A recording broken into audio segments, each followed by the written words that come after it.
আসসালামু আলাইকুম ওরহমতুল্লাহি ওবরকাতুহু হামিদা ওয়া নুসাল্লি আলা আম্মা বা'দ ফাউযু বিল্লাহি মিনাশ শাইতানির রাজিম বিসমিল্লাহির রহমানির রহিম। সুপ্রিয় দর্শক মণ্ডলী, যে যেখান থেকে দেখছেন সকলকে জানাই ইউনাইট টিভির পক্ষ থেকে আন্তরিক ভালোবাসা ও মোবারকবাদ।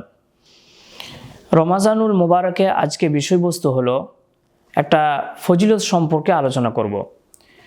সেই ফজিলতটি হলো যে রমজানুল মোবারক মাসে যদি আমরা উমরাহ করি তাহলে কি সব রয়েছে। ইবনে আব্বাস থেকে একটা হাদিস বর্ণনা রয়েছে, আল্লাহ রসুল সাল্লাল্লাহু আলাইহি ওয়াসাল্লাম তিনি বলছেন, কেউ যদি রোজার অবস্থাতে রমজান মাসে উমরাহ করে তাহলে সে কবুল হজের সমতুল্য সব পাবে বলে সুবহানাল্লাহ।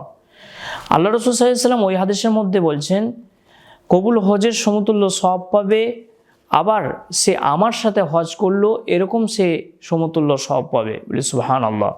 তাহলে এই সওয়াবের কাজটা যেন আমাদের কাছ থেকে হাতছাড়া না হয়ে যায়। এখন তো রমজানের মাস চলছে, তাই আমরা প্রচেষ্টা করব যে আমরা এই রমজান মাসে গিয়ে যেন একটা উমরা করে আসতে পারি। আল্লাহ যেন আমাদেরকে সেরকম সকলকে তৌফিক দান করে, আমিন।